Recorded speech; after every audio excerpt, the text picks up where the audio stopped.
کلبھوشن یادو معاملہ بین الاقوامی عدالت برائے انصاف جذباتی کیوں نہیں؟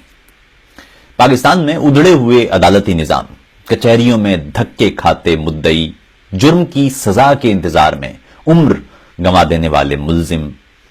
وکیلوں کی جاگیرداری اور ججوں کی کرپشن کی خبریں اور ٹی وی چینلز پر دکھائے جانے والے مناظر اس قدر تسلسل سے ہمارے سامنے آتے رہے ہیں اور آتے جاتے ہیں کہ انصاف پر ہمارا یقین نہ ہونے کے برابر ہے۔ فلموں میں بھی عدالتی سین یا کوئی کسی مقدمے کا کوئی منظر دکھائی دیتا ہے تو یہ طے ہے کہ وہ جذباتی معاملہ ہوگا۔ اس پر ہمارے معاشرے میں قانون کی بالادستی کی حالت بھی آپ کے سامنے ہے۔ سگنل کی بتی توڑنے سے لے کر ایمبولنس کو راستہ نہ دینے تک، سرکاری دفاتر میں عوام کے ملازمین کے ہاتھوں عام آدمی کی ذلت اور دھتکار،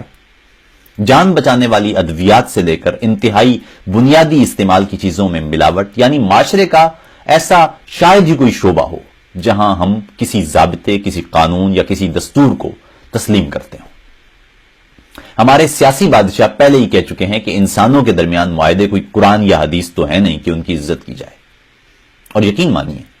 کہ معاہدوں کی پاسداری نہ کرنے سے متعلق یہ سیاسی بیان ہمارے معاشرے میں دکھائی دینے والے بے شمار اور عمومی مناظر ہی کا ایک تسلسل ہے۔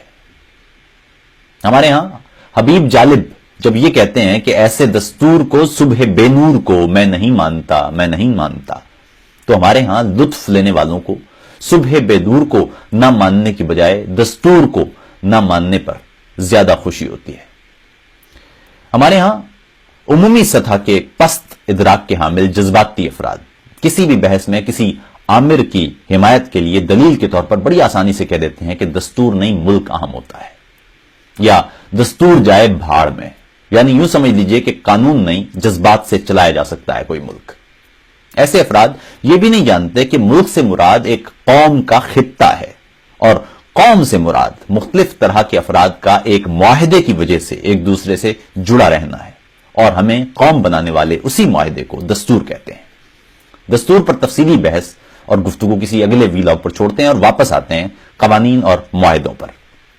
خیر، یہ بات کچھ یوں ہو رہی ہے کہ ان دنوں پاکستانی ٹی وی چینلز پر بھارت کی جانب سے بین الاقوامی عدالت برائے انصاف سے رجوع کرنے اور کلبھوشن معاملے میں عالمی عدالت کی جانب سے پاکستان کو فوری طور پر یہ ہدایت دینے کہ بھارتی شہری کلبھوشن یادو کی موت کی سزا پر عمل درآمد روک دیا جائے۔ مزے کی بات یہ ہے کہ یہ بڑا چرچا ہے، مزے کی بات یہ ہے کہ بھارتی میڈیا نے اس معاملے کو بھارت کی فتح اور پاکستانی میڈیا نے پاکستانی فوجی عدالت سے سزا پانے والے کلبھوشن یادو سے متعلق اس عالمی عدالتی ہدایت نامے کو پاکستانی حکومت کی شکست کے طور پر پیش کیا۔ حالانکہ بین الاقوامی قوانین سے آگاہ افراد اور خصوصاً صحافیوں کو عوامی مقبولیت حاصل کرنے والے عوامی بیانیوں کی بجائے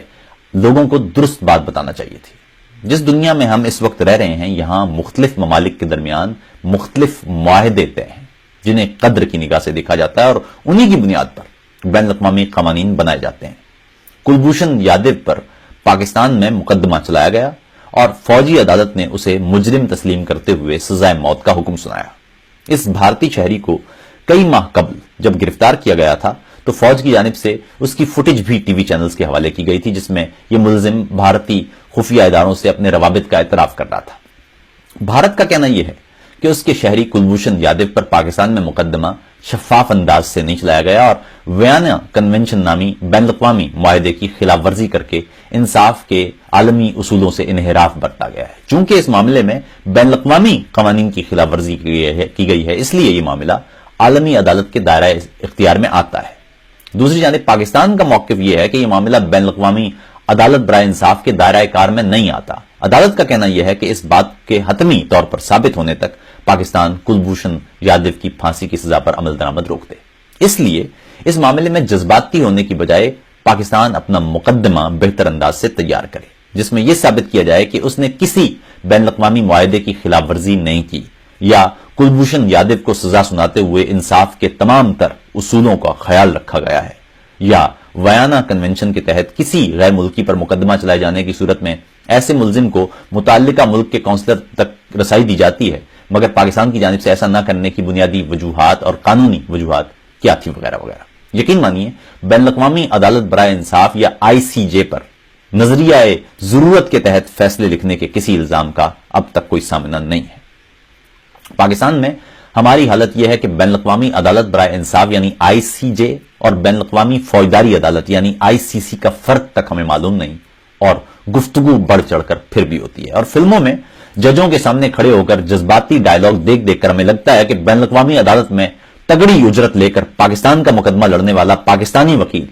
ٹائی اور کوٹ ایک طرف رکھ کر گریبان چاک کر کے گلبھوشن یادو کی وجہ سے جذبات کو پہنچنے والی ٹیسیں دکھائے گا، اور وہاں موجود ججوں کا پینل اپنی اپنی جیبوں سے ٹیشوز اور رومال نکال کر اپنے آنسو پہنچتے ہوئے فیصلہ قانون کی بجائے جذبات کے حق میں سنا دے گا۔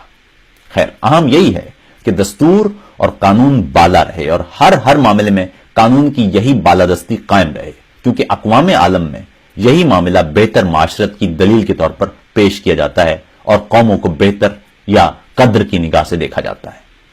یاد رکھیے کہ اگر کلبھوشن کے معاملے میں پاکستان نے کسی بین الاقوامی معاہدے کی خلاف ورزی نہیں کی ہے اور سزا دیتے ہوئے انصاف کے تمام تر مروجہ اصولوں جو اسلامی بھی ہیں کی پاسداری کی ہے، تو دنیا کی کوئی بھی عدالت یا کوئی بھی طاقت اس پاکستانی فوجی عدالتی فیصلے کو تبدیل نہیں کر سکے گی۔ ایسے موقع پر ٹی وی پر بیٹھ کر خواب بیچنے والوں کی باتوں میں آنے کی بجائے سوچا کیجئے تاکہ حقیقت تک پہنچنے کی راہ نکلے۔